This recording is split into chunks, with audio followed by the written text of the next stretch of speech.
So in '62, you graduate from high school. You decided not to pursue college at that time. So instead, you joined the Marines. Tell me about that experience of just joining. I joined the Marine Corps right after, well, probably before graduation. Me and two other friends of mine went up to Knoxville and took their exams and physicals and joined the Marine Corps. And we were going on a buddy plan, and two of them, after we got through, decided not to do it. And so I said, I'm going. And so I went in and I left, got to stay home that summer. I got to go to the beach. A friend of mine named Leroy Dutton took me and two of those guys to Daytona Beach after graduation. It's the first time I'd seen the ocean. Mm-hmm. And then I was a redhead, and we met these people down there, and they dyed our hair. Some beauticians we met, and they dyed my hair blonde. And of course I wasn't thinking. And then we come back, and I leave to go to Paris Island and on my sister's birthday on August the 25th of 1962. They take me up Knoxville, put me on a Greyhound bus. And we get to Paris Island about 1 o'clock in the morning. I remember at the time I started smoking. And the bus driver said, guys, we're getting ready to go through the gate, you probably will put your cigarettes out. And I thought, I just lit a cigarette, I'm not going to put it out.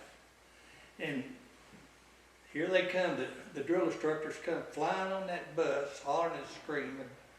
And this guy sitting about 3 seats up front and had a cigarette in his mouth. They slapped him, and sparks hit the window, the cigarette did fly, flying everywhere. Before they could say another word, mine was out, so they didn't even see it. So I didn't smoke again for 4 months. But I thoroughly, I spent 12 weeks at Paris Island and graduated.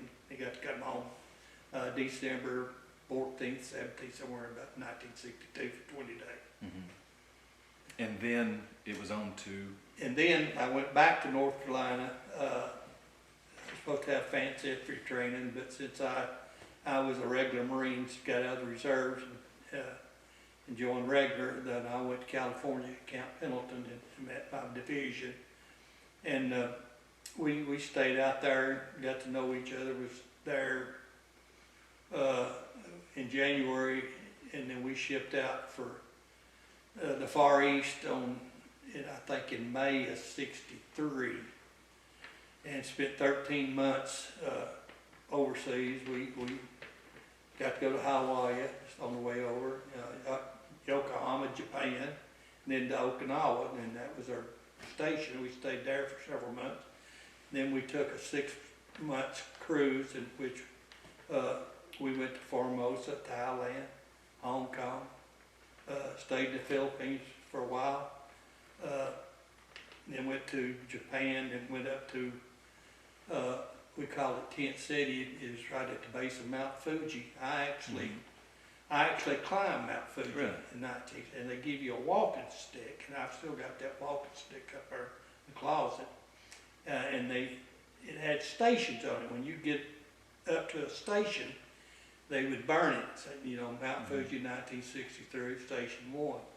And you try to time it so when you do get top, we slept on that volcano so we could get up the next morning about 4 and get on up to the top, and that was Station 9, I believe, or 12.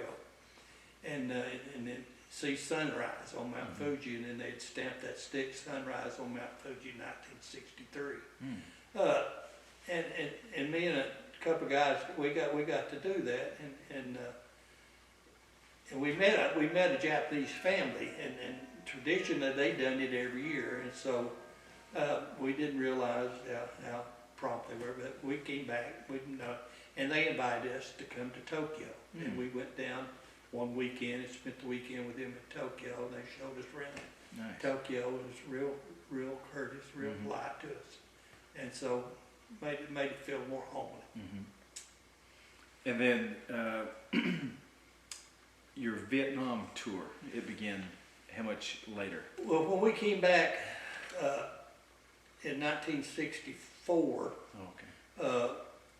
after being over there 13 months, Uh-huh. I got to come home for 30 days, and actually after about 2 weeks at home is where I started getting a date with my wife. A couple that was friends of hers asked me would I go out and have a double date with them. Mm-hmm. And I said, well, you know, I hadn't thought about it. And they said, well, won't you go out Saturday? I said, who will? And they said, Judy, you know Judy. And I said, oh, Judy Kiggins. He said, yeah. Well, I didn't tell them at the time. But I had a date with her sister, Linda, and another couple. We were all going out that night. So I thought about it, and I thought, man, I'd like to go out with Judy. As I always, thought she was pretty when I was a senior. She was a freshman. So I called her sister and told her, I said, look, I hadn't been home. I've been running around while I'm here, so if you don't care, I'd want to stay home tonight and visit with my parents. Mm-hmm. So Charlie Gamble and his wife, Bernita, Yeah. she's deceased now, but Mm-hmm. he was working at the White Store, and we were going to go out, and I told him, I said, Charlie, we got to go to Knoxville, let's go to the Tennessee Theater. I said, I got to get away from Little City tonight.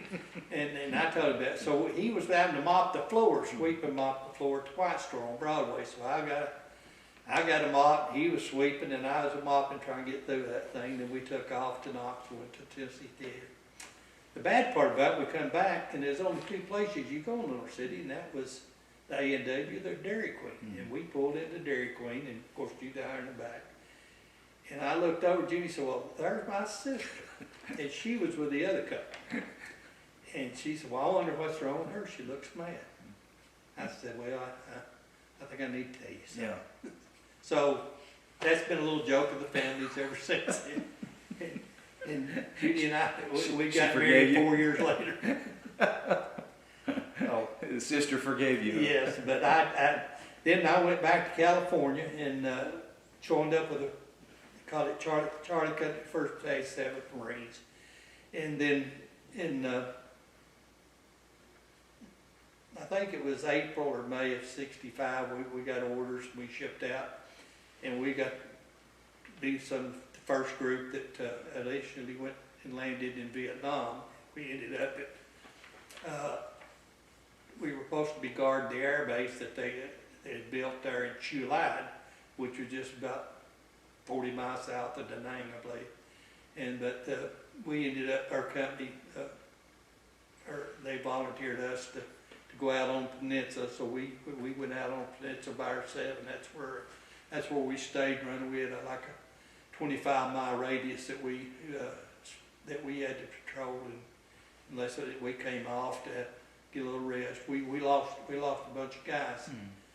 Been out there. We probably out of our battalion, we was probably the worst. And then on March the 18th, 1966, we got a call, and we were to go on a operation called Operation Indiana.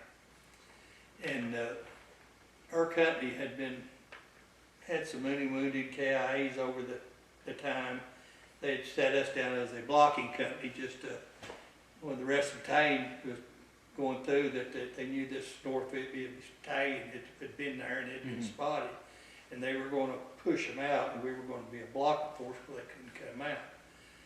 And as we were going on to that position, our point went about 3 miles further than they were supposed to before they made a right-hand flank turn. And they ran up on a group of 3 guys sitting on rocks, and they had uniforms on. They wasn't what we call Viet Cong and the Jamas. They were regular North Vietnamese soldiers. And they stopped and went back, told the CO, said, is any Arvin? Arvin was South Vietnamese troops. And said, are there any Arvins out here? And he said, no, why? And he told them. And he said, that's the lookout for that battalion. And he said, kill them. So they shot him, and one took off, got away, and so they took off chasing him. And this third platoon was in pursuit and not realizing, and they went down and we started across this hedgerow, and all of a sudden everything broke loose. I mean, it was a battalion, and here we are, a company down to maybe 114 guys out of 250 something, and they just wiping us out left and right, and casualties and everybody, and so we were by ourselves, and nobody could get into us, and that went on, and a lot of friends died that day, and a lot of friends are still suffering wounds, and it was a very, we had to say a commentary on that the battalion commander for us was about 3 miles back, and said that he'd been to several battles in Korea, and he said, I have never, ever heard such a firefight in my life. It was so devastating, so loud. And he said, we just wondered, what was going to happen. Well, there was less than about 52 of us ended up walking out there. And I never will forget, I'd got wounded in the leg and in the arm, and I was walking out battalion aid, and the other companies had finally got in there to give us some relief, and as we went out, they all stood and in our honor, because it was like being on the Titanic. Yeah. You just wondered when you was going to get it. And have you ever wondered, I'm sure you probably have, how lucky you were in a sense to be one of the survivors? Well, yeah, our company, I was in first platoon, and of course third had done got wiped out just about. Second was trying to help them. Weapons platoon was staying where the PO, the officers and all that, trying to call in the strikes. And so first platoon got the job of crossing over this rice paddy and getting at the base of that hill, and we were going to sweep this hill. Okay. And that, we knew there was a lot there, but we didn't know to the extent how Sure. bad it was. But trying to cross that rice paddy, we took a lot of casualties. I mean, you just no place to go but on the docks. And so, the Lord just got me across it. That's the only way I know I got it. What all were they firing at y'all? Well, most of them was AK-47s. They had two big anti-aircraft machine guns. It was, I think it's 12.6 millimeter. And we captured those and carried them out, and it was the first time that anybody had captured that in almost a year in Vietnam War. The capital weapon, that traumatic, that caliber. And then when we got over there and we started up sweeping that hill and started, they had thrown hand grenades down. We called them pineapples. They had a little stem on the bottom of it. And that's when I got wounded. And as we started on up, there was a lot of smoke and hollering, and it was just chaos. And I remember we got so far up, and over here was a machine gun bunker, and then over here about 10 yards was another one. And I looked, and a friend of mine named Mac Farrick, he lives in Phoenix, Arizona. And he was my squad leader, and he said, you take that one, and I'll take that. And we were about out of ammunition, and I remember I could see those guys, and I could see one shooting, one trying to get ammo, keep the machine gun going, the other guy trying to protect him. And I dove into that bunker, and I don't remember what happened. I know I come out, and they did. What was your duty that day? What was? I was a fire team leader in the squad. Each squad had about 14 people in it. It broke up in 3 fire teams, and but everybody else, when we got up there, I looked at Mac, and I said, "There's there's nobody here but me and you. Nobody. And I said, you know, and we could see this hedgerow, but it would get up and just move about 5 yards, sat down. And I said, you know, they're going to counterattack. I told Mac, I said, you know, we're going to die on this hill. He said, no, we're not. Run. And so we started shooting and get ammo from them. What guns were you? We had the M14s. Okay. Matter of fact, I've still got that M14. Oh. But I've never shot it. But it's been, you know, but we got through that and started taking, and couldn't get helicopters in. And finally, one helicopter, a guy named Lieutenant Murphy, was flying a helicopter and getting her wounded. And he kept coming in and just getting shot all to pieces. But I think he got reprimanded by coming back and trying to get her wounded. And one of our corpsmen, a guy named Doc Ingram, who lives in Jacksonville, Florida, who received the Congressional Medal of Honor. Matter of fact, he was shot, I think, 5 times. The last time I saw him, he was trying to help him. And then that rice paddy, it hit him in the side of the face and come out the other side, and his face was just gone. And I thought he's dead, and went on. I didn't know for years later that he had survived that. Yeah. And they moved him back, finally got him to the hospital in time in Jacksonville. And this lady was a nurse, and all the nurses was telling him, go up on room such and such, look, this guy's face is gone. Well, this one nurse named Doris went up there, and they fell in love, and they ended up getting married till she died. So that was a hard time, especially when it turned home. How long were you in the hospital? I'd spent time in July, about 3 days there, and then sent me back to Okinawa, and my unit was going back. Okay. We all went back together. Okay. And then they flew us back home. Okay. Now there was a special bond that I think you had with some of these guys, with the tattoo of the 3 ducks. Oh yeah, yeah. Tell us about that. You know, I wasn't raised to get tattoos back in no time. My dad was very disciplined, but and I had never been away from the little city hardly. But I met these guys. One was from Gary, Indiana, and another guy, his friend, was from Indiana. And we had just been stationed together in California, '63, and we hadn't been out there maybe 4 weeks, and we'd saved up money, and we went up to Disneyland. And so we all got us a room there at LA, and having a good time, and probably participating in stuff we should have been drinking.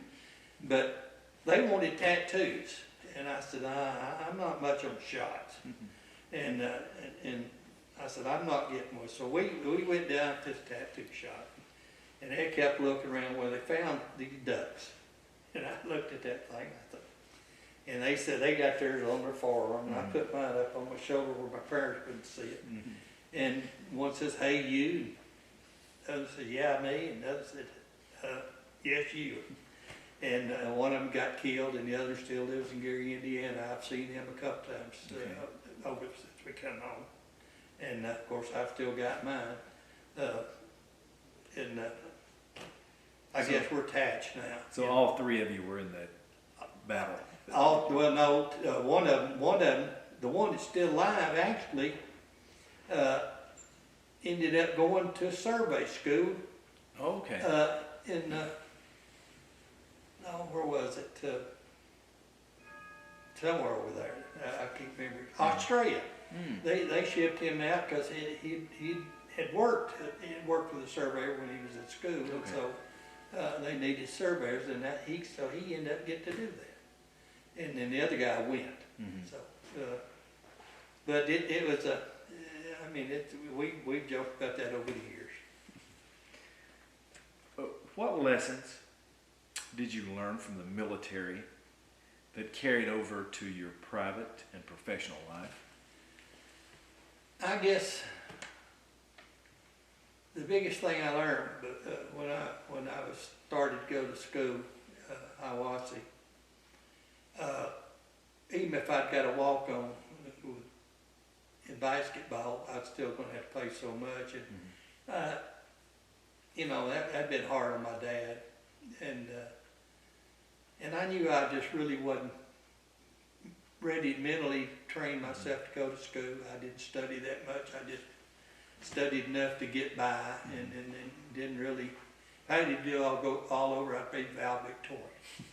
And kids need to understand that today. They need to read everything they can get a hold of. They need to find the history and grab onto it, hold onto it, and love it. But when I came home, I learned I had discipline, I guess, and respect. It was my biggest thing. I respected people. It didn't matter what they done in life.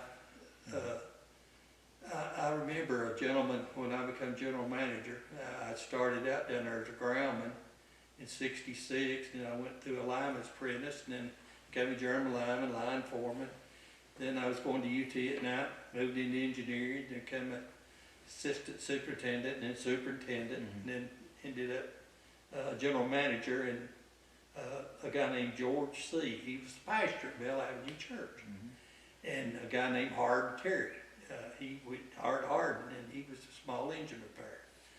And we'd eat breakfast at the bus station every morning on Fridays at 5 o'clock in the morning.